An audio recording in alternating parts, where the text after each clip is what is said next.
Fala galera, tudo bom? A live prometida. Aguardando aqui o meu amigo Estevão. O cara mais difícil para fazer live. É brincadeira, irmão.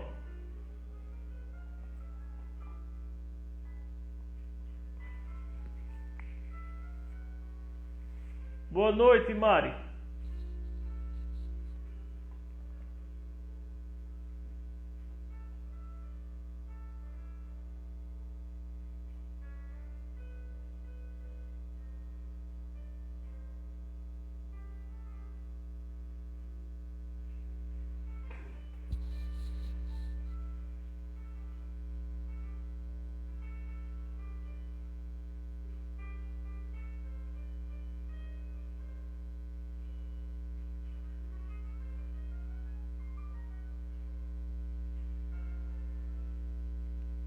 Quem for tendo alguma pergunta e quiser escrever alguma coisa, comentar, fiquem à vontade.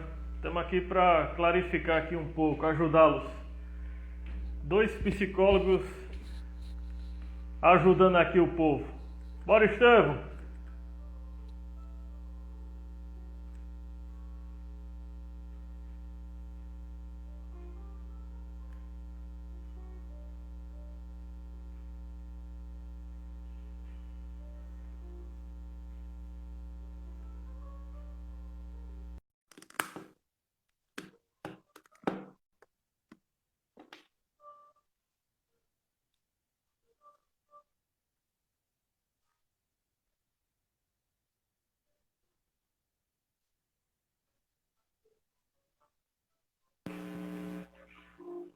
Fala, Estevão!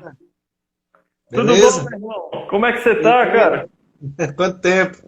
Eu tava tirando aqui brincadeira antes de tu entrar. Eu tava dizendo que é o cara mais difícil para fazer live. Eu? Como é que Ah, tá, irmão? tudo bem, cara, graças a Deus. Como é que andam os projetos? Se apresente aí, cara. Onde é que é a sua rede, seus contatos, para que o pessoal vá lhe conhecendo também. Beleza, beleza. É, então, ó o pessoal entrando aí. Legal aí, galera. Vamos lá. A gente trabalhou junto, né, cara? Na clínica em Águas Claras. Lá na Ambos, Vivaz. isso, ambos saímos já também. Agora eu atendo presencialmente no Guará e online também. Clínica Santa Isabel, quem quiser conhecer, é a clínica que fica ali no Polo de Modas, ali no Guará. Também estou com um projeto com a psicóloga Tuane, que é amiga minha. A gente está montando um instituto, chama Instituto Leve. A gente começou esse instituto agora, está criando esse meio de trabalho.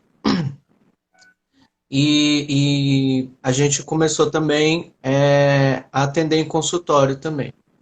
Assim, o consultório não é o instituto, né? São coisas diferentes, mas faz como se fosse mesmo projeto, entendeu? O instituto a gente quer propor fazer palestras, em breve a gente quer começar a entrar com mais força online, fazer mais vídeos, né? Mas está começando ainda. O Instituto está começando agora, a gente tá se organizando ainda, se estruturando, mas em breve teremos novidades aí e seu canal para apresentar seria uma honra aí ter Na você lá. hora. Na hora. Vamos fazer isso, vamos deixar os insights surgir, né, cara? 2021 vem bombando. É isso aí. Eu tô vendo seu canal do YouTube.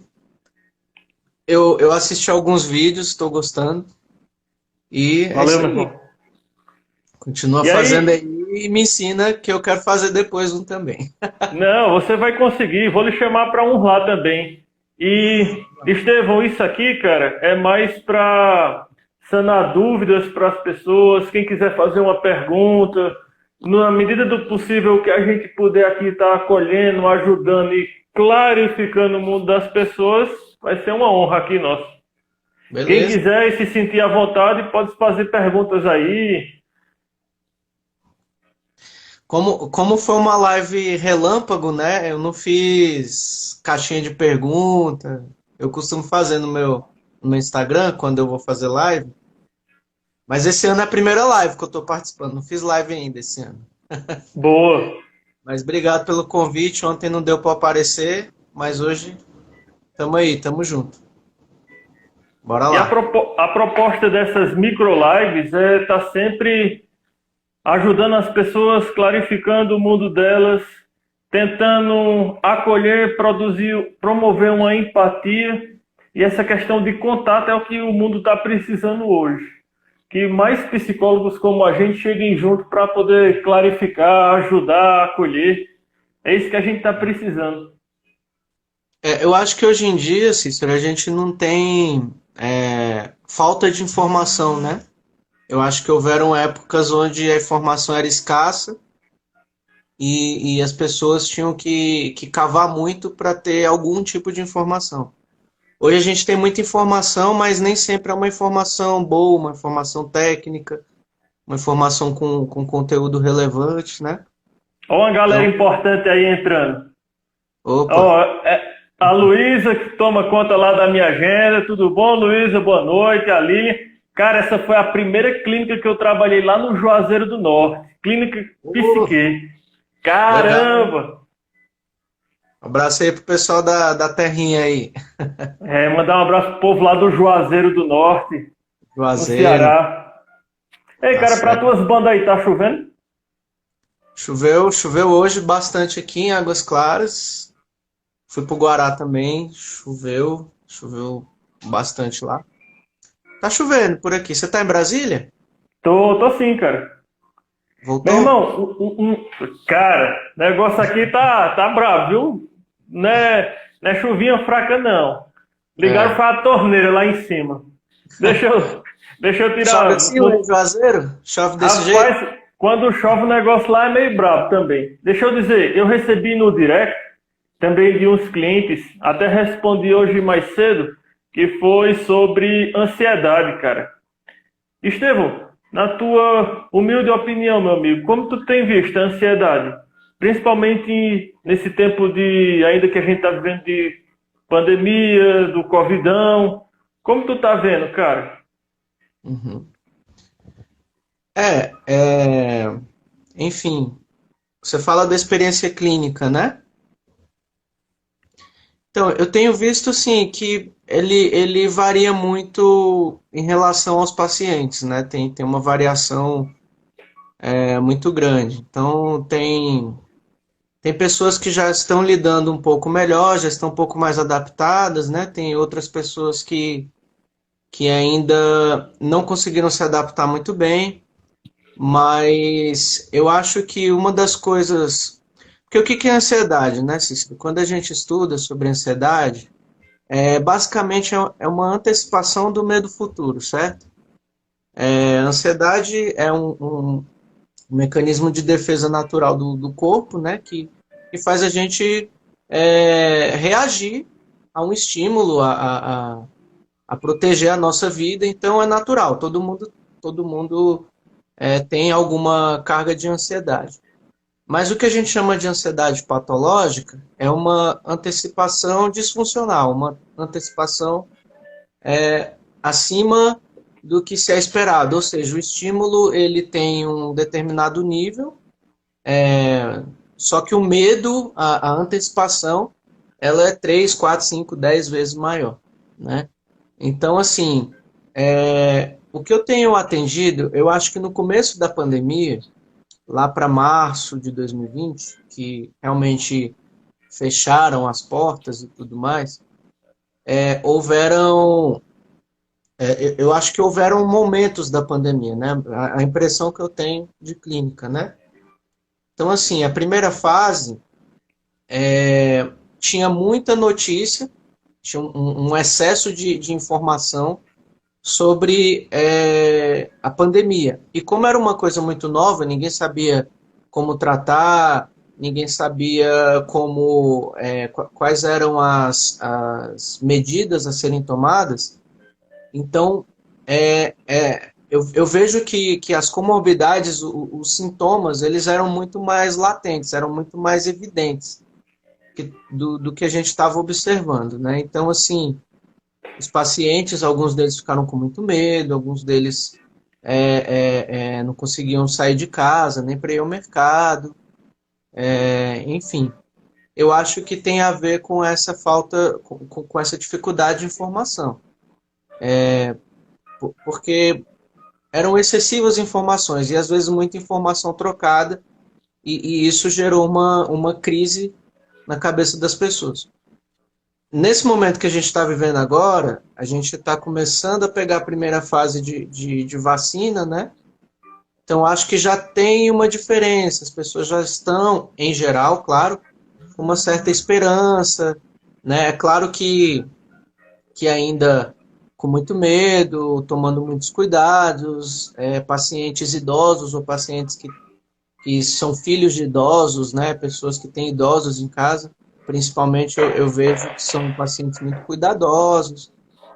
Então, assim, eu acho que você respeitar é, a, a, as recomendações lá da OMS, mas ao mesmo tempo entender cada momento que você está vivendo, cada situação que você está vivendo, e saber cuidar muito bem disso pode ajudar, né? Então, assim, a pergunta que você fez, eu talvez tenha fugido um pouquinho, mas a pergunta que você fez é como eu tenho percebido. Eu Uhum. sinto um pouquinho mais de esperança, principalmente depois que começaram a trazer as vacinas, ainda muitas informações trocadas, ainda muita dificuldade das pessoas terem um foco em como vai ser, como deve agir, mas eu vejo um pouco mais de esperança e, consequentemente, os sintomas estão sendo amenizados. Isso eu estou falando em parâmetros médios, né? Não estou falando no geral. Mas claro que especificamente alguns pacientes ainda estão tendo alguns sintomas e comorbidades muito específicas e ligadas à pandemia também. Bacana, meu irmão. Como eu tenho visto a ansiedade, eu ainda tenho visto a galera com muita expectativa. Tem gente que chega pensando como é que vai ser o Natal, cara. Se o Natal vai estar todo mundo sem máscara ou ainda vai ter esse isolamento e tudo. E todas essas pontuações que você explanou, cara, eu ainda trago aquela fala do Lao Tse, né? Se você foca muito no passado, você fica depressivo. Você só acessa o flashback lá atrás, né? E se Uhum, você foca muito na interrogação do que é o futuro, você fica ansioso. Porque ansiedade é excesso de futuro, né? Como está lá no DSM. É excesso de expectativas demais. E a gente não tem nada disso. A única coisa que a gente tem se trata do aqui e agora, o nosso hoje. Como podemos melhorar, como podemos evitar sobrecarregar informações desnecessárias, ser bombardeado pela mídia que, cara, no início, em vez de ajudar, fez foi deixar a galera mais perturbada.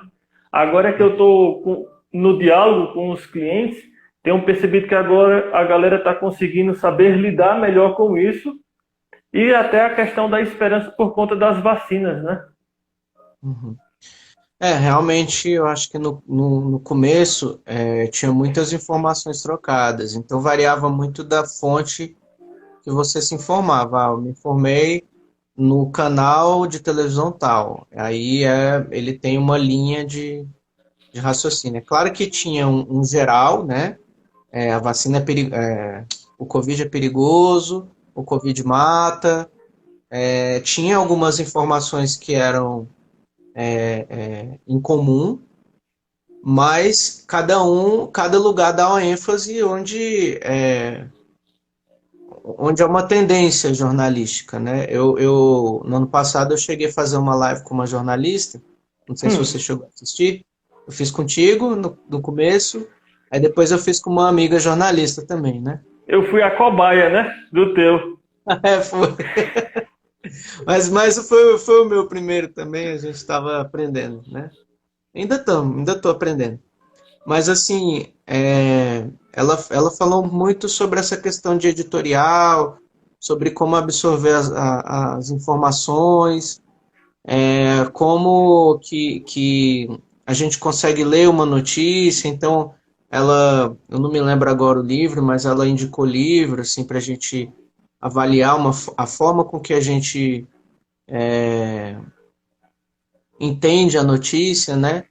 Então, acho que isso é muito importante também, a gente filtrar, a gente receber de várias fontes e filtrar essas notícias para a gente não ficar muito, ter o foco, né, só em uma das coisas.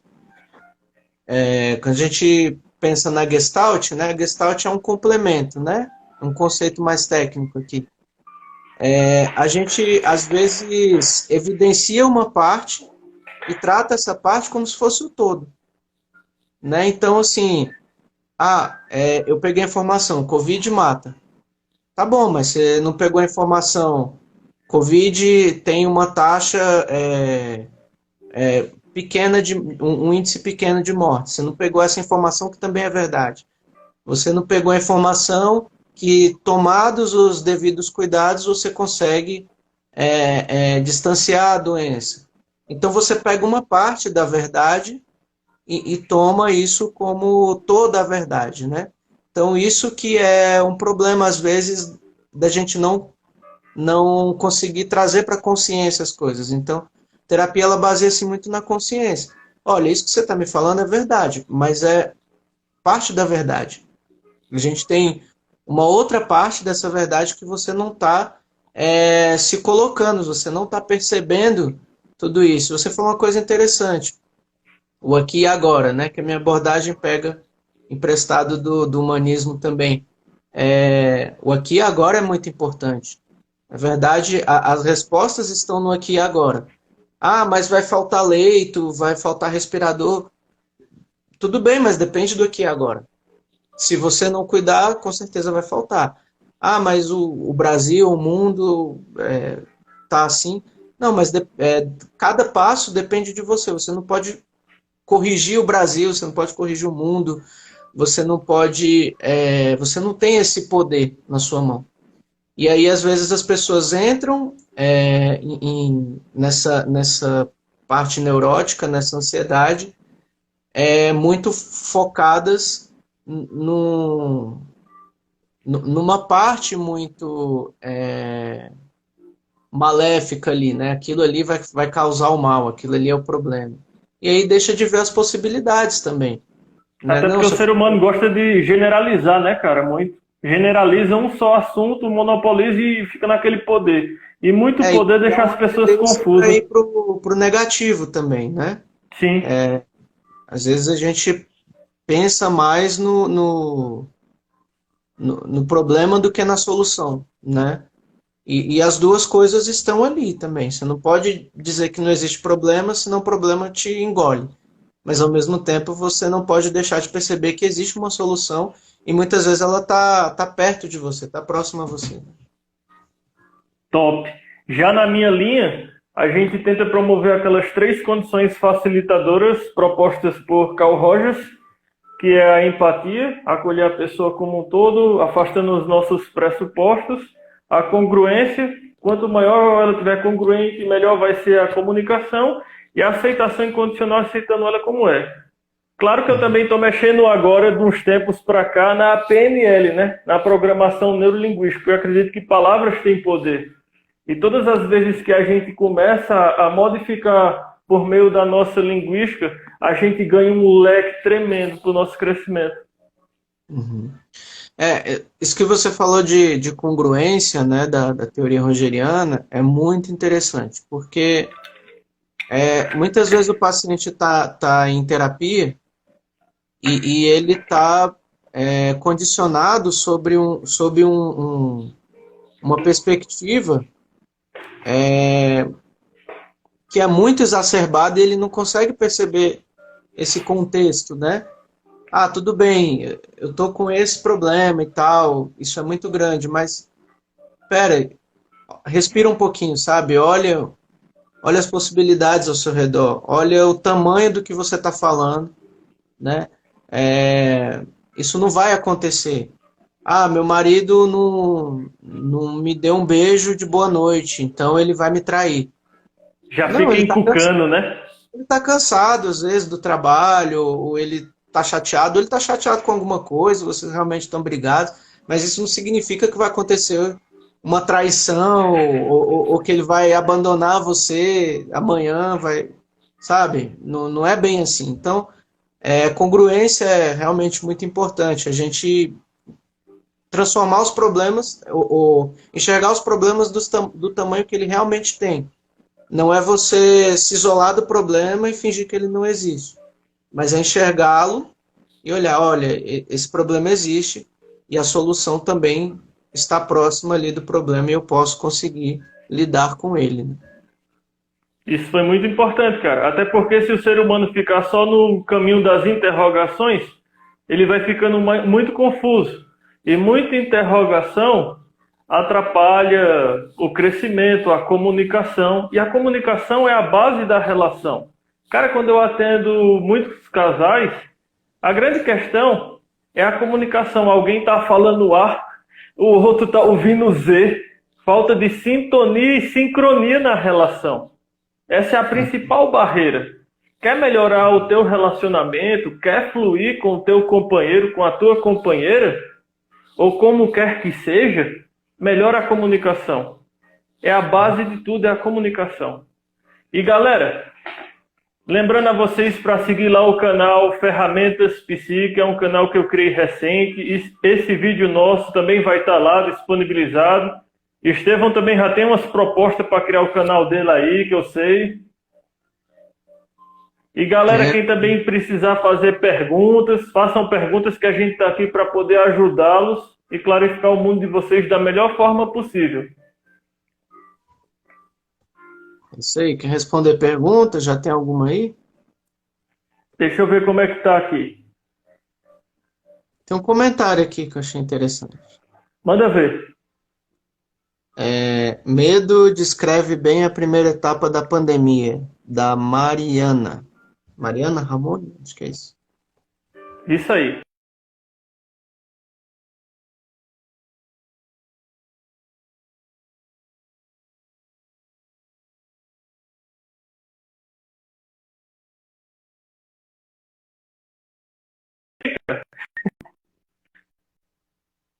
É a minha? É a minha que falhou? Acho que foi, viu, amigo? Caramba, desculpa então aí. Não, relaxa, cara, nem esquenta. Deixa eu dizer. Estevão, tu quer responder? Eu respondo. Ou o amigo aqui responde? É você? É o seu totem? É o totem lá do canal. Tem uma parte que eu tô movimentando que é o psicólogo Cícero que vai estar respondendo. Ah, tá. Vou deixar pro mini Cícero aí responder. A grande questão do medo, eu costumo dizer logo de etapa, é que o medo é uma palavra de 4 letrinhas. E que a gente atribui um poder enorme para algo que a gente colocou... Eu não vou dizer uma palavra feia porque não é legal, mas a gente coloca muita coisa negativa e vai para o fundo do poço na nossa mente. O medo nos cristaliza, atrapalha os relacionamentos, inibe o nosso sucesso, nossas realizações, criatividade, potencialidade. O medo é um grande mal e ele traz junto de si a ansiedade. Muito medo vem ansiedade, que foi uma das primeiras etapas, né? E aí a grande questão do medo, como trabalhar o medo? A mudança, lembrando que tem que ser de dentro para fora, você é a sua mudança. Então, a partir do momento que eu me entendo como é esse medo, que eu entendo a questão do medo, que eu não o transformo de um poodle pequeno no urso enorme, eu já começo a desmistificar esse medo. Quando eu procuro o apoio de profissional, o psicólogo, quer seja o psicólogo ou o psiquiatra para tentar trabalhar, ambos são boas ferramentas. Agora, a maior mudança é você, meu amigo. Quanto melhor você souber lidar com o medo, melhores vão ser os seus construtos e melhor você vai conseguir virar essa chave.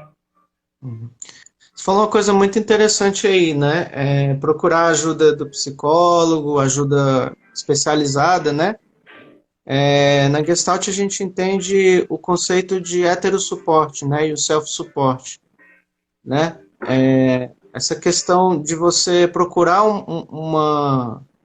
um suporte externo a você, né? Que são as pessoas, que na outras abordagens também vai chamar de rede de apoio, né? Você tem um pai, você tem uma mãe, você tem um irmão, alguém que te ajude é muito importante. Às vezes a gente sofre muito calado. Eu costumo brincar com os pacientes que, principalmente nós homens, por questões sociais, enfim, Tabu, genéticas, né? existem muitos tabus, né? Então, não sei você, mas eu tenho um público proeminentemente feminino. Tem muito mais mulheres que procuram psicoterapia, pelo menos para mim, do que homem. Inclusive, Para existem Para mais mim, eu acho que está psicólogas do que 80-20. O meu também. 20. O meu deve dar uns 90, talvez, 20, 90-10, talvez, assim, de feminino, né? E é interessante que parece que existe realmente esse tabu social, essa dificuldade do homem expor os seus medos, se colocar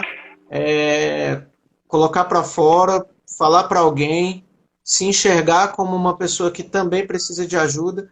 Então, assim, quando a gente está em psicoterapia, a gente amadurece esse self-suporte, esse suporte interno, esse suporte que você precisa para lidar com situações. Você pode fazer meditação, você pode buscar uma transcendência, algo mais espiritual, você pode procurar as respostas da sua vida dentro de você.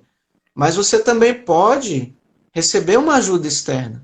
Né? Quantas pessoas estão com depressão? Quantas pessoas não têm ideações suicidas ou não cometem suicídios ou tentativas de suicídio porque às vezes não conseguiu falar para alguém ou porque não se sentiu acolhida por alguém.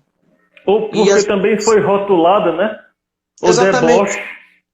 exatamente. E aí às vezes a pessoa se fecha. E eu costumo dizer, olha, você tem suporte, não necessariamente são as pessoas da sua família, né? Às vezes dentro da família você tem espinho. Acontece isso também, né? Você vai se abrir para um familiar e ali dentro você pode ser sufocado pela sua própria família. Então, mas às vezes o seu suporte às vezes é externo, é de um amigo, né? É de um primo, de alguém que te conhece. Às vezes a gente tem medo de expor, porque muitas vezes também a gente cria essas barreiras, porque foi muito decepcionado na vida, porque alguém passou a perna há muito tempo, relações com os pais, né? Acho que a psicanálise também é uma abordagem que trabalha muito essa questão dos pais, né? Então, assim, às vezes a pessoa teve pais que não eram tão confiáveis assim, né? E aí as próximas relações daquela pessoa são difíceis, porque ela tem dificuldade de confiar naquela pessoa. Não vou entrar num relacionamento amoroso porque daqui a pouco essa pessoa vai fazer alguma coisa comigo. Eu não vou contar um segredo meu porque essa pessoa vai me expor ou vai me desprezar. E aí, nesse contexto, muitas vezes as pessoas estão num sofrimento muito maior do que poderiam estar. Entendeu? Não que não estariam no sofrimento, porque o sofrimento está ali, mas esse sofrimento é atenuado, ele podia ser diminuído, ele podia ser melhor tratado, ele podia ser cuidado, se você também conseguisse se abrir um pouco mais. Então, quando a gente está em psicoterapia, a gente vai procurar quem são essas figuras de heterossuporte, quem que pode ajudar? Poxa, minha mãe não eu não consigo falar com minha mãe não é uma pessoa confiável, não é minha amiga. Pô, mas você tem uma irmã. Ah, mas minha irmã eu gosto dela, eu confio nela. Então vamos melhorar essa relação com a sua irmã, né? Porque às vezes a gente se fecha mesmo e a gente fecha as possibilidades e os sofrimentos são atenuados também. A gente se fecha muito, complementando essa sua fala, por pontuações do passado, por traumas, os relacionamentos, e que muitas vezes falta também a questão da base. Quando a gente não tem uma boa base, devemos procurar as ferramentas necessárias. Eu só consigo ver nós profissionais, psicólogos, como ferramentas de suporte, como você acabou de dizer. Até porque não é legal ser uma muleta eterna. Porque a pessoa tem que ser essa mudança. E a mudança é de dentro para fora. Então, por mais criatividade, por maior crescimento, por maior empatia, e aí é promovido tudo isso na psicoterapia. É o crescimento do ser humano como um todo. Aí vai pegar aquela fala lá, né, da tendência atualizante, descrita por Carl Rogers. Enquanto o ser humano está vivo, ele sempre vai estar se atualizando. E a atualização é em prol do crescimento dele como um todo. Isso é que é o legal da psicoterapia. É um profissional que vai estar ali para te acolher, que não vai te julgar, não vai te rotular. É o teu espaço onde ocorre o sigilo, onde nada sai dali. Quando você busca a psicoterapia e consegue ocorrer essa aliança terapêutica com o profissional, o crescimento, o céu é o limite, costumo dizer. Verdade. Estevão, eu acho que teve uma pergunta aqui da grande Tomires. Pode responder Boa noite, aí. Tomires. O que devemos fazer para preservar nossa saúde mental nesse tempo de Covid? Uma grande ferramenta que me vem à mente, vou começar um pouco, Estevão, e tu manda bala também. Pode ir aí. Uma grande ferramenta que me vem à mente é não sobrecarregar com múltiplas informações. Filtrar, melhorar o sistema de filtragem. Como é que a gente melhora o nosso sistema de filtragem, Isaac? Checando as informações, retendo somente o que é bom, para não embocar muita coisa e sobrecarregar a mente, porque é muito fácil sobrecarregar e a gente ficar dias e horas, sendo que as pessoas gostam de fazer essa zoada toda, mas logo em seguida eles já estão pensando em outra coisa. E lhe deixam cristalizado naquele mundo e você atrapalha o teu padrão de sono, atrapalha o teu crescimento, a questão de você ficar até mais fechado. Então, como preservar a saúde mental?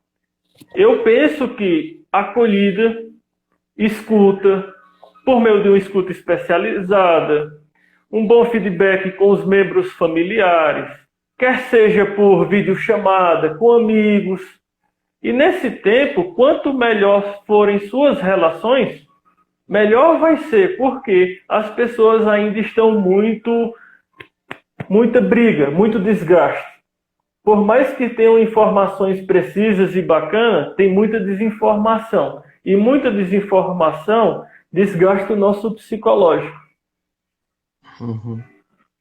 Entendi. Eu concordo. Eu acho que essa ferramenta de você aprimorar as suas fontes de informação é muito boa.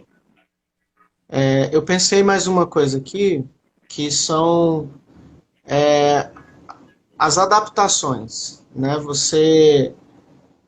Na Gestalt terapia, a gente tem um conceito que a gente chama de ajustamento criativo. E tanto o ajustamento criativo, ele está ligado ao lado positivo quanto ao negativo, né? Não é necessariamente uma coisa boa ou ruim. Mas o ajustamento criativo, ele tem a ver com o nosso funcionamento comportamental, né? Então, às vezes você funciona de um determinado modelo que você ainda não percebeu que você sempre funciona assim. Por exemplo, toda vez que alguém me fecha no trânsito, eu vou lá, passo o carro na frente e fecho de volta. Isso tem um motivo, isso tem um porquê, né? Então, essa habilidade que a gente tem de fazer insights, de de perceber na nossa consciência esses comportamentos que são indesejados e fazer esses ajustes é muito importante. Então, eu acho que você ajustar, saber ser mais maleável com você mesmo também. Né? Não, por exemplo, uma coisa que eu ouvi na pandemia, né? As Hum. pessoas têm que generalizar um pouco, eu não gosto muito de generalizar, mas a gente tem que generalizar algumas coisas para poder entender. Algumas pessoas falaram, a pandemia me fez ser uma pessoa melhor, pensar mais na minha alimentação, ser uma pessoa melhor. Então, teve pessoas que se sentiram assim. Outras pessoas se sentiram o contrário. Pandemia eu fiquei mais enclausurado, fiquei dentro de casa, eu terminei o relacionamento, eu fiquei mais íntimo, mais próximo, e chegou a hora que o celular cansa e tem que conviver com a pessoa.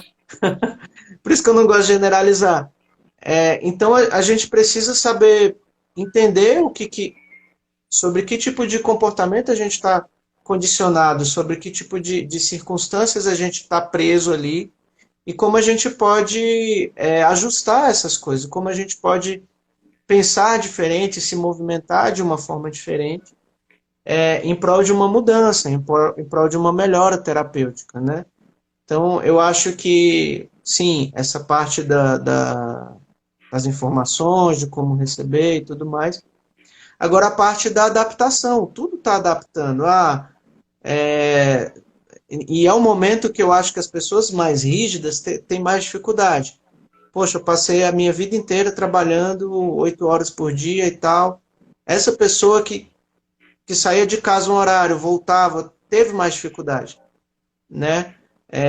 Agora, é importante a gente aprender a fazer esses ajustes. Não é porque eu estou em casa que eu não estou trabalhando, eu estou trabalhando dentro de casa. Mas não é porque eu estou mais estressado, porque minhas crianças estão mais estressadas dentro de casa, meus filhos, que eu tenho que ficar mais estressado também. Não, tenta entender o movimento deles. Você é o adulto, eles são as crianças. Né? Um pai Boa. mais estressado vai gerar um filho mais estressado, mais ansioso. Então a gente precisa adaptar esses ajustes, fazer com que isso se torne uma coisa mais natural do nosso dia a dia. Outra ferramenta que me vem à mente é o contato com a sua própria respiração. Eu costumo dizer aquela respiração conhecida como a 2, 4, 6. Para você se entender, puxa o ar por 2 segundos e solta. Puxa o ar por 4 segundos e solta. Puxa o ar por 6 segundos e solta. Outra questão para trabalhar a saúde mental é o contato com a natureza. Quem tiver um jardim, um contato com o verde, se sentir mais leve, desligar-se da tecnologia. Tudo bem, a tecnologia é importante, lhe mantém atualizado, múltiplas informações, mas você tem que dividir por etapas. Gosto muito da frase do Henry Ford. Tudo deve ser dividido em pequenas partes. Você não pega o carro logo pelo motor, você começa a pegar o carro pelo parafuso. Você começa por pequenas partes. A grande questão, penso eu, Estevão, é que o pessoal gosta de abarcar muita coisa. E quando a gente tenta abarcar muita coisa, a gente fica confuso. Igual a explicação que você disse do carro. O cara leva uma fechada. Ok, quais são as consequências de uma fechada no trânsito? O que eu vou ganhar? A grande pergunta é, como eu vou me sentir em relação a isso? Como posso melhorar? Como posso mudar? Ao invés de bater de frente, deixar a explosão, a violência emergir, porque a violência nada mais é do que as nossas necessidades que não foram atendidas, como diz o Marshall B. Rosenberg, o criador da comunicação não violenta, que foi um aluno do Carl Rogers, e ele diz o que é a violência. A violência é quando as nossas necessidades não estão sendo atendidas. Alguém me fechou, eu vou devolver no cara uma fechada. Ok, acontece um acidente, alguém morre, você fica uma série do teu tempo, do teu cronos, que tu poderia estar fazendo coisas belíssimas, pela tua agressividade, pelo teu descontrole, você desfoca. E é por isso que também quando a gente busca um profissional, o psicólogo, para trabalhar esses manejos, para clarificar essa fala, o nosso mundo muda. A gente cresce. Porque é uma troca muito rica. É um conhecimento indo e voltando. Uhum. O Jorge Ponciano, ele fala que o todo, na verdade ele fala que a parte é o espectro do todo. Ou seja, às vezes você trabalhando uma parte, você está trabalhando o todo. Quer ver um exemplo? Você está irritado, você come uma comida que você gosta. Naturalmente, às vezes você diminui essa irritação, né? Você está cansado, você se deita. Então, uma coisa muito importante que você falou é a gente perceber o corpo. Nós somos o corpo. Às vezes eu atendo paciente, eu falo, o que pode ser mais seu do que o seu próprio corpo? O que pode ser mais você do que o seu próprio corpo? Né? Porque às vezes a gente não se percebe o que é uma dor na coluna. O quanto você se cansa no dia a dia e não é só porque você está com uma carga literalmente nas costas. O quanto isso não é fruto de um trabalho que você não gosta, ou de uma frustração, ou de uma pessoa que você não lida bem no trabalho, na escola. Então, eu trago muitas pessoas para a própria consciência corporal, né? E para a consciência do próprio conteúdo verbal do que ela está falando. Né? Você viu quantas vezes você repetiu a palavra cansaço hoje? Será que você não está cansado? Você viu quantas vezes você repetiu a palavra fuga? Será que você não está querendo fugir? Né? Então, eu trago muitas as pessoas para essa conscientização. Acho que isso é muito importante também. Então, Cara, assim, a gente... Pode continuar. Não, fica à vontade. Eu acho que é importante a gente pensar nisso também. O que é terapêutico? Às vezes é você só parar. É só você respirar, é só você olhar o que está acontecendo. Se você grita todo dia com uma pessoa e de repente você para de gritar, às vezes isso muda todo o seu contexto. Né? E a gente não percebe. A gente não tem essa noção muitas vezes. E eu acho que por isso que é interessante um psicólogo, alguém preparado, alguém com olhar clínico, alguém que pode olhar e te dar esses gaps e te mostrar, olha, você percebe que você está fazendo isso? Você percebeu o jeito que você entrou na sala? Né? Eu trago muito o presente para os pacientes. Você percebeu o jeito que você entrou na sala? Você percebeu a altura que você falou dessa pessoa? Né? E às vezes a gente não percebe esses detalhes e a gente deixa de entrar em contato com a gente. Então é muito importante a gente estar em contato com o nosso eu. É importante a gente tirar da gente o contato também, sabe? Abstrair, ver uma tecnologia, ver um filme, ler um livro. Isso é importante também. A gente tem que ter esses momentos. Mas é importante também a gente voltar e parar e não fazer nada disso. Deixa eu ter o meu tempo comigo mesmo, sabe? Deixa eu me olhar no espelho, deixa eu trocar de roupa, deixa eu passar um perfume. Às vezes a gente esquece do básico, né? Boa. E complementando essa sua fala, a única coisa que me vem em mente é aquele livro, né? O corpo fala. O nosso corpo fala o tempo todo. Uma dor de cabeça não é só uma dor de cabeça. Uma dor lombar não é uma só dor lombar. Meu estômago está meio baleado, que é uma expressão lá do Nordeste. Tá baleado o meu estômago, comi coisas pesadas. Não é só o estômago. O corpo está falando com você. Muitas vezes a gente negligencia. Quando eu tenho sede, eu deveria beber. Quando eu tenho sono, eu deveria dormir. E quando eu tenho fome, eu deveria comer. Mas muitas vezes, pelo outro, para estar com o outro, a gente usa muita máscara e esquece da gente. Carrega um piano desnecessário. Essa questão também de quando a gente deveria controlar a nossa mente, vem à mente a questão de Schopenhauer. E ele dizia assim, o que está na nossa mente pertence a gente. A gente é dono. A partir do momento que sai da nossa mente e ecoa pelas nossas palavras, vai pertencer ao outro. E aí você vai ter que estar aberto para escutar o que o outro vai dizer. E muitas vezes a gente fala de supetão sem nem saber como é que o outro vai receber. Então a gente tem que aprender a escutar mais e falar menos. Lembrando que quem escuta muito é padrão ouro. Eu gosto de falar essas questões de padrão ouro, porque era uma coisa que eu escutava muito quando eu ia nos congressos da minha esposa em genética, cara. Eu não entendia pé da vida, quase nada. Aí o pessoal, essa medicação é padrão ouro. Se a Ada estiver vendo aí, ela vai estar rindo. É padrão ouro, não sei o quê. Cara, padrão ouro para mim é escutar. E falar muito é prata. Então, minha gente, para ajudar vocês... Pode falar, Estevão. Fala Não, aí. eu tive uma professora na faculdade que eu não esqueço algumas frases dela, mas uma delas é exatamente sobre isso, né? Quando a gente já estava prestes a se formar, ela falava um exemplo muito interessante, que era o seguinte: existem muitos cursos de oratória, mas quantos cursos de escutatória existem, né? Quantas vezes a gente não está num lugar e conversou bastante e não conversou nada ao mesmo tempo?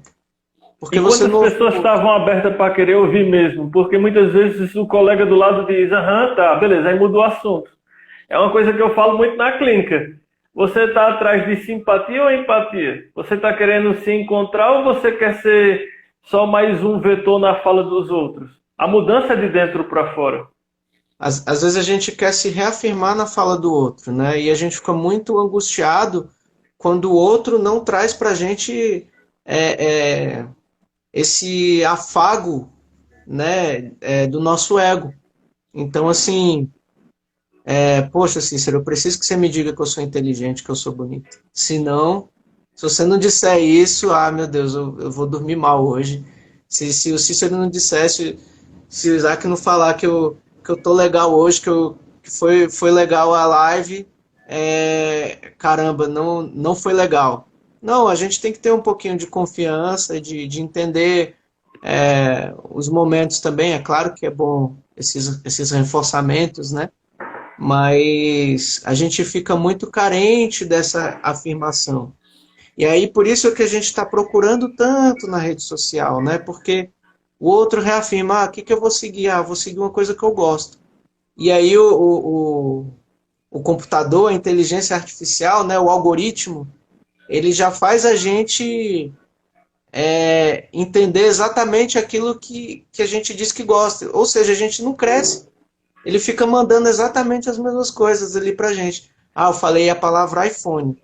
Aí, propaganda do iPhone. Ele ouviu eu falando. Aí eu Cara, escrevi. isso que você está falando é uma fala muito pesada, cara. Para mim chega como uma dor. Porque eu digitei no início do ano Botafogo. Aí o Google fica com o algoritmo de me mandar mensagem torta à direita do meu time, o Botafogo. Só que o Botafogo tá na segundona, cara. Já caiu. Aí fica me perturbando e tal. Às vezes, o algoritmo ajuda tanto como diminui. Tá no finalzinho, desculpa. Recarrega. Bota aí. Desculpa te contar aqui.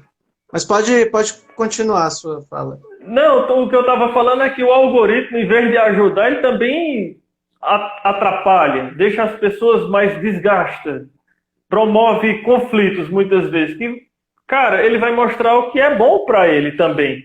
Ele faz aquele mix de informações, e tem hora que você olha aquelas informações não tem nada a ver com as suas pesquisas e já lhe deixa mais irritado o teu dia. Poxa, aconteceu aquele babado ali no Big Brother. Às vezes você está com a mente em outro canto, aí você vai para a massificação e você fica perdido. Uhum. E deixa a gente menos...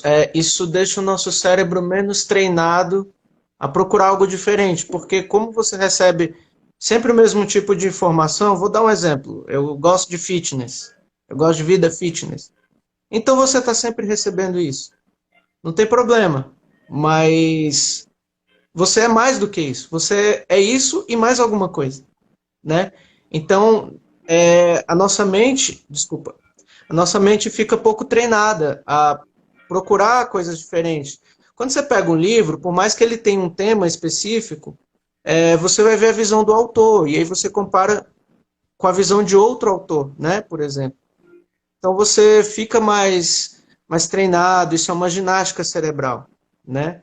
Agora, quando a gente fica muito preso no mesmo tipo de informação e tudo mais, a gente deixa de crescer, a gente deixa de evoluir neurologicamente, e isso faz com que o nosso cérebro vá atrofiando aos poucos, né? Cara, você acabou de dizer as palavras mais certas. Quando a gente não abre os recursos, quando a gente não tem uma visão holística, quer seja uma roda de conversa com bons amigos, um bom livro, um bom quadrinho, o seu trabalho, quando a gente fica só focado as redes sociais também, a gente fica meio fechado. E aí me vem à mente que, tá, beleza, você tem todo esse conhecimento. Conhecimento é poder, como diz Francis Bacon. Então, eu estou diminuindo a frase, mas conhecimento é um poder em si. Mas de nada adianta se você não empregar ação. Quem fala nesse contexto final é o Tony Robbins, da PNL. Cara, se você tem tanto conhecimento, mas você não emprega, então você fica só naquele quadradinho, você não evolui. E muita gente está vivendo nisso. Por isso que o ser humano ele precisa abrir leques, ele precisa se desenvolver, quer seja por meio de hobbies, quer seja por meio de atividades prazerosas, ele precisa entender o que o chama a atenção e como ele pode melhorar. Não ficar preso aos olhares e à grama do outro. Nem é o que o mundo tenta empregar goela abaixo. Mas ele tem que ter a sua liberdade para aprender. Porque o ser humano, como dizia Carl Rogers, no livro Liberdade para Aprender, ele só aprende de 3 formas. Com quem quer, quando quer e como quer. A maior liberdade tem que vir de dentro para fora, não de fora para dentro. É isso aí. Sensacional. Acho que teve mais uma falazinha e a gente está chegando perto do fim da live.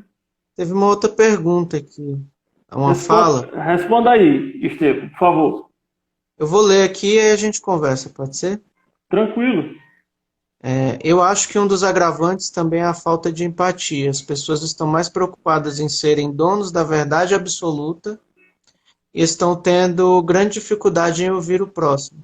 Acho que é um pouco o que a gente falou também, né? Eu preciso do outro para reafirmar a minha fala. Eu não quero colocar minha verdade em xeque. Eu quero que a minha verdade seja a verdade absoluta. Por quê? Porque eu tenho preguiça. É basicamente isso.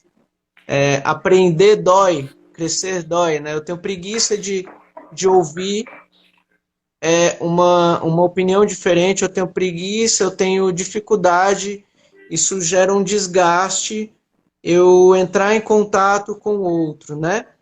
Sabe aquela coisa assim, eu tenho 20 anos, eu só tenho um amigo de 20 anos, né? Por quê? Porque você não tem paciência para ouvir uma pessoa de 80 anos. E é a faixa etária que a gente mais aprende, né? A gente aprende com 2. Com a criança por ser verdadeira e disser, cara, Estevão, tu é feio, cara. Ela vai lá e diz na tua cara. E exatamente. O idoso por dizer, cara, você tem tempo? Você quer realmente trocar uma ideia? São as 2 fases que o ser humano deveria dar atenção. Mas às vezes a gente se perde. Isso, aí a gente acaba criando nossa própria bolha, né? Isso em tudo, tá, pessoal? Não estou falando de visões político-ideológicas necessariamente, mas isso também.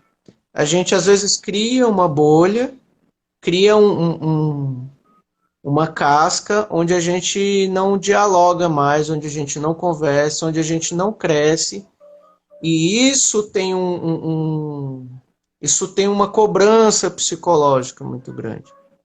Então a gente deixa de criar sinapses cerebrais, a gente deixa de evoluir, né? Então a gente se torna um idoso com mais propensão a problemas neurológicos, a Alzheimer, a Parkinson, a todas as doenças degenerativas, literalmente por conta de dificuldade da gente expandir um pouco mais o nosso aprendizado, o nosso conhecimento, fazer diferente, aquela história, né? Eu sempre vou para casa por um caminho, eu vou por outro caminho.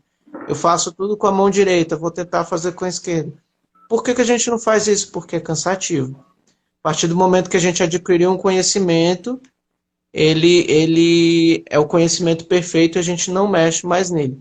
E a psicoterapia pode ajudar você a isso, a procurar um conhecimento diferente, a procurar respostas em lugares diferentes.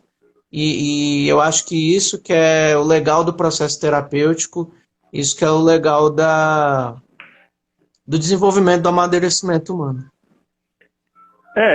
Compreendo que essa sua fala é muito importante e também, para clarificar mais ainda, me vem novamente a fala do Schopenhauer: de 10 pessoas, somente 2 estão realmente abertas ao diálogo. As outras 8 não, elas não sabem dialogar. E me vem à mente agora, para poder ajudá-los, principalmente a Mariana, que fez essa pergunta, espero que a ajude, tem uma ferramenta chamada como a ferramenta Aikido, do qual não é aquela arte milenar, mas é pela fala, do qual você escuta a pessoa e logo em seguida você também dá seu ponto de vista, começando da seguinte forma: então, fulano, compreendi teu ponto de vista, penso que também a gente poderia pensar assim, assim, assado. Ora, Isaac, e onde isso é efetivo? A partir do momento que você entende o ponto de vista da pessoa, acolhe aquele ponto de vista e também pode dizer o teu, ambos vão crescer juntos, ambos vão se acolher. Agora, se isso continuar a ter muito desgaste e as pessoas não se acolherem, é importante entender que aquela pessoa não está aberta à mudança, não está aberta ao crescimento. E que a gente nem sempre vai conseguir mudar as pessoas. A gente só consegue mudar pequenas coisas da nossa vida que façam sentido e significado. A gente não muda o todo, são só pequenas parcelas da nossa vida como um todo. Eu acho que essa visão de foco, né, de pensar no que é possível, né, também, né? Às vezes a gente tem muita ansiedade e vou dar um exemplo. Eu quero que minha mãe pense diferente. Imagina um adolescente, eu quero que minha mãe aceite meus piercings, né? Mas ela não vai aceitar, ela é uma pessoa de outra geração, ela é uma pessoa que ouviu a vida inteira que isso é uma coisa de bandido, ou sei lá o quê, né? Ela já tem aquilo ali. Então, não vai gerar uma mudança você trazer dados para aquela pessoa, você, né, falar, olha, tem pessoas que são grandes empresários e usam piercing, por exemplo. Um argumento não vai necessariamente gerar uma mudança. Mas às vezes você pode buscar outros focos, você pode entender, não, essa pessoa não concorda com esse ponto meu, mas a gente consegue conviver, a gente não precisa concordar com tudo para viver no mesmo ambiente, né? E ao mesmo tempo você entender o lado do outro e aceitar a pessoa mesmo assim, e vice-versa. A pessoa te aceitar e tal, enfim, trabalhar um pouco mais essa questão da empatia, como você falou, né? As pessoas às vezes não entendem, que acham que empatia é você aceitar 100% tudo quadradinho que o outro traz. Mas não, é o que você falou, é acolher a opinião, acolher a ideia, né? Não ser punitivo, coercitivo imediatamente e ao mesmo tempo gerar essa possibilidade de diálogo. Quando eu falo dessa possibilidade da gente expandir, não é somente em opiniões, tá? Mas em objetivos, em formas de viver a vida também. Eu posso fazer essa mesma coisa de um jeito diferente, né? Isso faz a gente expandir também. Boa. E galera, não ficou, pô. Hã? Tem uma pergunta aqui da Giovana. Sobre o que era a live. Era sobre perguntas, o pessoal chegou, a gente ia respondendo. Foi ansiedade, medo, crescimento de psicoterapia. Falamos sobre alguns autores. Galera, Por hoje é só, a gente vai encerrando aqui. Agradecer a participação do meu amigo Estevão. Acredito que em outros momentos eu vou ficar perturbando ele para ele vir aqui outras vezes, para a gente ficar sempre respondendo e acolhendo e ajudando vocês da melhor maneira possível. Gostaria de pedir que vocês deixem seu like, compartilhem esse vídeo quando ele for lá para o Ferramentas Psi, que é uma forma de difundir e ajudar mais pessoas. Valeu, Estevão. De coração, muito obrigado. E a todos vocês que estavam aqui na live, o meu muito obrigado. Valeu, minha gente. Um forte abraço e tudo de bom para vocês. Desculpa aí qualquer coisa aí do vídeo. Nada. Valeu, meu irmão. Valeu, até mais.